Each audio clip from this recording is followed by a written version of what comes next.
जी हाँ फ्रेंड, आपने एकदम सही थंबनेल देखा है। आपके 10 लाख के इनकम पर अब आपको कोई भी टैक्स नहीं देना पड़ेगा। फ्रेंड, हम जानेंगे इस वीडियो के एंड में कि कैसे आपको 10 लाख तक की इनकम पे आपको जीरो टैक्स पेमेंट करना पड़ेगा। और इसके साथ ही इस वीडियो में हम जानेंगे कि हमारे सैलरीड एम्प्लॉयड पर्सन के लिए जो 3 लाख की इनकम से 20 लाख की इनकम की जो रेंज है उसमें कितना टैक्स पेमेंट करना पड़ेगा, कौन सा रिजीम जो है उनके लिए होगी सबसे बेस्ट और किसमें उनको सबसे ज़्यादा सहूलियत मिलने वाली है, कौन सी टैक्स रिजीम में सबसे ज़्यादा टैक्स बचने वाला है। तो फ्रेंड, पूरा डिटेल जो है हम इस वीडियो में डिस्कस करने वाले हैं, तो वीडियो के एंड तक जरूर बने रहे। फ्रेंड, जैसा कि हम लोग जानते हैं कि ओल्ड टैक्स रिजीम में हमें 5 लाख तक की इनकम के ऊपर में कोई भी टैक्स नहीं पेमेंट करना पड़ता है और न्यू टैक्स रिजीम में हमें 7 लाख के इनकम के ऊपर में कोई भी टैक्स नहीं पेमेंट करना पड़ता है। इसकी रीज़न ये है कि हमें 87A का डिडक्शन बेनिफिट मिल जाता है, जिससे हमें 5 लाख तक की जो इनकम है उसके ऊपर जो भी टैक्स बनता है वो अपने 87A के एग्जम्पशन के साथ में एडजस्ट होकर हमें जीरो टैक्स पेमेंट करना पड़ता था। और यही न्यू टैक्स रिजीम में जो 7 लाख की इनकम है जिसके ऊपर हमें 25,000 का टैक्स बनता है, तो 87A के तहत हमें 25,000 का डिडक्शन मिल जाता है और 7 लाख तक की इनकम के ऊपर में हमें कोई भी टैक्स नहीं पेमेंट करना पड़ता है। तो फ्रेंड, इस वीडियो में हम जानेंगे पूरे डिटेल में कि आपके 3 लाख की इनकम से 20 लाख तक की इनकम की रेंज तक में आपको कितना टैक्स देना पड़ेगा, किस रिजीम में आपको सबसे ज़्यादा बेनिफिट होने वाला है। तो फ्रेंड, वीडियो के एंड तक बने रहिए और वीडियो के एंड में हम बात करने वाले हैं कि आपके 10 लाख तक की इनकम के ऊपर में कैसे आपको जीरो टैक्स पेमेंट करना पड़ेगा। करते हैं 3 लाख से लेके 20 लाख तक के इनकम की रेंज पे आपको कितना टैक्स देना पड़ेगा और आपके लिए कौन सा जो ऑप्शन है वो है बेस्ट ऑप्शन। तो स्टार्ट करने के पहले समझ लेना पड़ेगा हमें कि हमें ओल्ड टैक्स रिजीम में क्या क्या डिडक्शन क्लेम करनी है। तो फ्रेंड, यहाँ पे आप देख सकते हैं कि यहाँ पे मैंने ओल्ड टैक्स रिजीम का एक चार्ट बनाया है और न्यू टैक्स रिजीम का एक चार्ट बनाया है। जहाँ पे ओल्ड टैक्स रिजीम में आपको स्टैंडर्ड डिडक्शन जो है वो 50,000 का आपको मिलता है और ये 50,000 का डिडक्शन आपको न्यू टैक्स रिजीम में भी अलाउड है। इसके साथ ही ओल्ड टैक्स रिजीम में आपको अंडर सेक्शन 80C के अंदर में जो है 1.5 लाख का डिडक्शन मिलता है, जो कि इंडिया का सबसे पॉपुलर डिडक्शन है। इसके अंदर में हम अपने इंश्योरेंस प्रीमियम की पॉलिसी जो है वो पेमेंट करते हैं, उसका डिडक्शन मिलता है। EPF की कंट्रीब्यूशन है उसका डिडक्शन मिलता है। PPF की कंट्रीब्यूशन के ऊपर में डिडक्शन मिलता है। अगर हमारे होम लोन के ऊपर कोई भी प्रिंसिपल का पेमेंट हो रहा है तो उसका डिडक्शन भी हमें इस सेक्शन के अंदर मिलता है, जिसका टोटल मैक्सिमम अमाउंट है 1.5 लाख रुपया। इसके बाद हम बात करने वाले हैं सेक्शन 80CCD 1B के अंदर, जहाँ पे हमें NPS और अटल पेंशन योजना के अंदर में अगर हम कोई कंट्रीब्यूशन करते हैं तो उसका डिडक्शन मिलता है, जो कि मैक्सिमम 50,000 रुपीज़ तक है। नेक्स्ट डिडक्शन जो है वो है अंडर सेक्शन 80D का, जिसमें हमें मेडिकल इंश्योरेंस के बेनिफिट मिलता है, जहाँ की अगर हम खुद का या फैमिली का मेडिकल इंश्योरेंस करवाते हैं तो हमें 25,000 का बेनिफिट मिलता है। और इसके साथ ही हमारे पेरेंट्स है, अगर मैं उनका इंश्योरेंस करवाता हूँ, अगर वो सीनियर सिटीजन है तो 50,000 का जो बेनिफिट है वो मिलता है।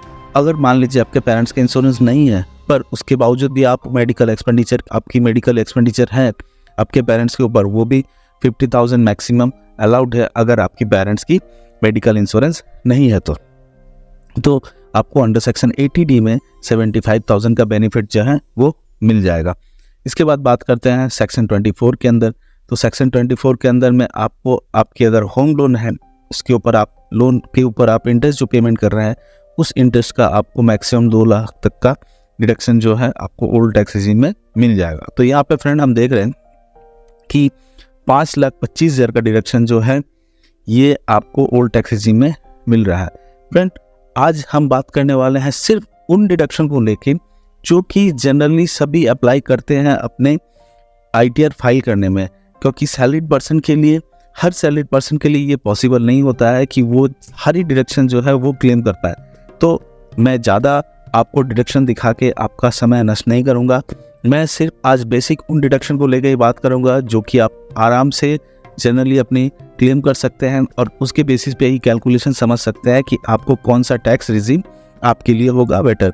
हम ओल्ड रिजीम में मानते हैं कि 50,000 का हमें स्टैंडर्ड एक्शन मिल रहा है, 80C के अंदर में हम 1.5 लाख का क्लेम कर रहे हैं और NPS के अंदर में हम 50,000 का जो है ये क्लेम कर रहा है। सिर्फ 2.5 लाख के डिडक्शन के ऊपर में ही बेस करके मैं आपको पूरा कैलकुलेशन 3 लाख से 20 लाख तक के इनकम का कैलकुलेशन दिखा रहा हूँ। और न्यू टैक्स रेजिम में हम सपोज करते हैं कि सिर्फ 50,000 का ही डिडक्शन हमें मिल रहा है। तो फ्रेंड यहाँ पे हम देख रहे हैं कि आपकी अगर डिडक्शन अमाउंट 2.5 लाख है, यहाँ पे हम 2.5 लाख अमाउंट जो है वो ले लेते हैं डिडक्शन में, और आपकी इनकम अगर 3 लाख रुपए है, तो आपको कोई भी टैक्स ना ओल्ड रेजिम में लगने वाला है ना न्यू रेजिम में लगने वाला है। यानी कि आपको ओल्ड रेजिम में भी 0 टैक्स पेमेंट करना, न्यू रेजिम में भी 0। पर यहाँ पे आपके लिए न्यू और ओल्ड जो है दोनों में से कोई भी ऑप्शन जो है वो बेस्ट है, क्योंकि हमें पता है कि अप टू 5 लाख तक ओल्ड टैक्स रेजिम में कोई भी टैक्स नहीं लगने वाला, और अप टू 7 लाख तक न्यू टैक्स रेजिम में कोई भी टैक्स लगने वाला नहीं है। तो फ्रेंड ये जो कैलकुलेशन है अप टू 7 लाख तक के लिए आपको 0 टैक्स ही लगने वाला है, क्योंकि यहाँ तक के लिए आपकी जो डिडक्शन और क्योंकि यहाँ तक के लिए आपके लिए जो भी ऑप्शन है ओल्ड टैक्स रेजिम और न्यू टैक्स रेजिम, ये दोनों ही बेटर होने वाली है। क्योंकि अगर आप 7 लाख तक की इनकम के कैलकुलेशन पे अगर आप देखते हैं कि अगर आपकी इनकम 7 लाख रुपए है, तब भी आप फ्रेंड देख सकते हैं यहाँ पे कि आपको ओल्ड टैक्स रेजिम में भी कोई टैक्स नहीं लग रहा है और न्यू टैक्स रेजिम में भी कोई टैक्स नहीं लग रहा है। अगर डिडक्शन नहीं होती, अगर डिडक्शन अमाउंट आपके पास में सिर्फ 50,000 जो कि स्टैंडर्ड डिडक्शन है ये होता, तब आपको ओल्ड टैक्स रेजिम में आपको 44,200 रुपये का पेमेंट करना पड़ता। बट यहाँ पे हम बात कर रहे हैं अपने 2.5 लाख एग्जम्पशन डिडक्शन के अमाउंट को लेके, इसके कारण आपको 7 लाख तक इनकम के ऊपर में कोई भी टैक्स पेमेंट नहीं करना पड़ रहा है। फ्रेंड अब बात करते हैं आपकी इनकम अगर 7 लाख से बढ़कर 8 लाख के स्लैब में जाती है, तब क्या है। देखिए 8 लाख की इनकम आते ही आपका जो टैक्स है वो ओल्ड टैक्स रेजिम में 23,400 और न्यू टैक्स रेजिम में 36,400 का अमाउंट आ गया है। तो ओल्ड टैक्स रेजिम में आपको 23,400 और न्यू टैक्स रेजिम में 36,400 का टैक्स पेमेंट करना पड़ेगा, जहाँ पे आपके लिए जो बेस्ट ऑप्शन है वो है ओल्ड टैक्स रेजिम का ऑप्शन, क्योंकि ओल्ड टैक्स रेजिम में आपको कम पेमेंट करना पड़ रहा है। इसी तरह से जो आपकी इनकम 8 लाख से 9 लाख की रेंज में जाती है, तो आपको 44,200 का टैक्स पेमेंट करना पड़ता है ओल्ड टैक्स रेजिम में, और न्यू टैक्स रेजिम में 46,800 का टैक्स पेमेंट करना पड़ता है। तो फ्रेंड इसी तरह से हमने पूरा कैलकुलेशन कर रखा है। आप अपने इनकम टैक्स साइट पे भी जाके देख सकते हैं कि आपको 3 लाख के रेंज की इनकम से लेके अगर 20 लाख तक की रेंज की इनकम है तो आपको क्या टैक्स बनेगा। यहाँ पे फ्रेंड जब आपकी इनकम रेंज 10 लाख से ऊपर हो जाती है, तो आपके लिए जो है वो न्यू टैक्स रेजिम का ऑप्शन जो है वो बेस्ट हो जाता है, बेस्ड ऑन कैलकुलेशन का डिडक्शन अमाउंट अगर आपका 2.5 लाख रुपए का है। तो फ्रेंड हम लोगों ने देखा कि 3 लाख से लेके 20 लाख तक की इनकम के रेंज के ऊपर में हमें कैसे बेनिफिट मिलने वाला है, कौन सा टैक्स रेजिम जो है वो हमारे लिए बेस्ट है। फ्रेंड अब हम बात करने जा रहे हैं उसकी जिसके लिए आप अभी तक इंतजार कर रहे हैं कि कैसे 10 लाख के इनकम पे 0 टैक्स पेमेंट करके हम अपनी रिटर्न फाइल कर सकते हैं। तो फ्रेंड देखते हैं अब कि अगर आपकी 10 लाख तक की इनकम है तो आपको 0 टैक्स कैसे पेमेंट करना पड़ेगा। फ्रेंड सपोज करते हैं कि ये सारी डिडक्शन हमने आपके लिए दिखाई है, ये स्टैंडर्ड डिडक्शन 50,000 का, 1.5 लाख का आपका जो है ATC का डिडक्शन है। ATCCD सबसेक्शन 1B में भी आपने नेशनल पेंशन स्कीम और अटल पेंशन योजना में 50,000 का डिडक्शन क्लेम किया है। आपने 80D में मेडिकल इंश्योरेंस का क्लेम कर रहे हैं, जिसमें 75,000 का डिडक्शन आपको मिल रहा है। और सेक्शन 24 भी आपने होम लोन ले रखा है, इसमें आपको इंटरेस्ट की बेनिफिट जो है वो 2 लाख की मिल रही है। तो आपको 5,25,000 का जो डिडक्शन है ये मिल रहा है। तो फ्रेंड अगर आप ये सारी डिडक्शन क्लेम करती हैं तो हमारे ओल्ड टैक्स रेजिम के हिसाब से और न्यू टैक्स रेजिम के हिसाब से कितना टैक्स पेमेंट करना पड़ेगा, चलिए देखते हैं।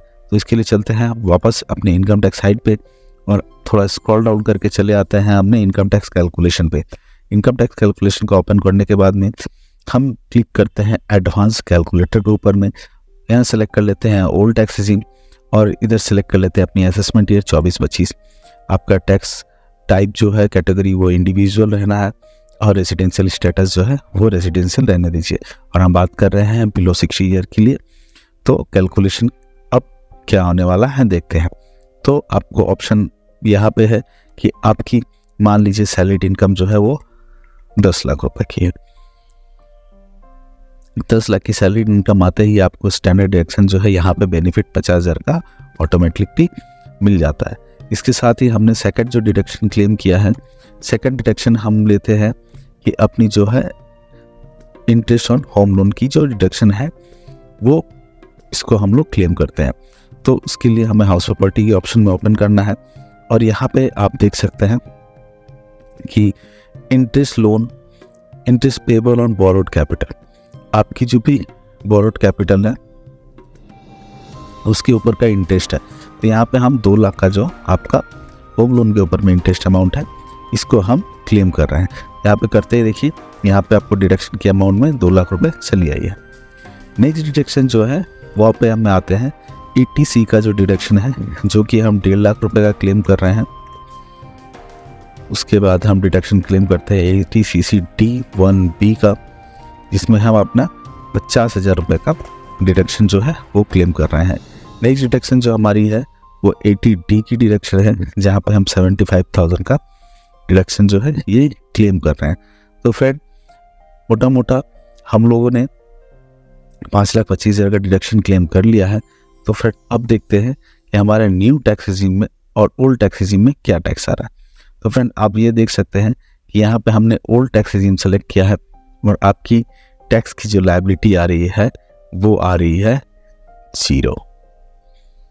तो फ्रेंड अगर आप 10 लाख तक की इनकम करते हैं तो आपको इस डिडक्शन के प्लानिंग के हिसाब से अगर आप कल अपना प्लान करते हैं तो आपको 10 लाख तक के इनकम के ऊपर में 0 टैक्स देना पड़ेगा। और यही जो है अगर आप न्यू टैक्स रिजीम सेलेक्ट करते हैं तो देखते हैं क्या होता है।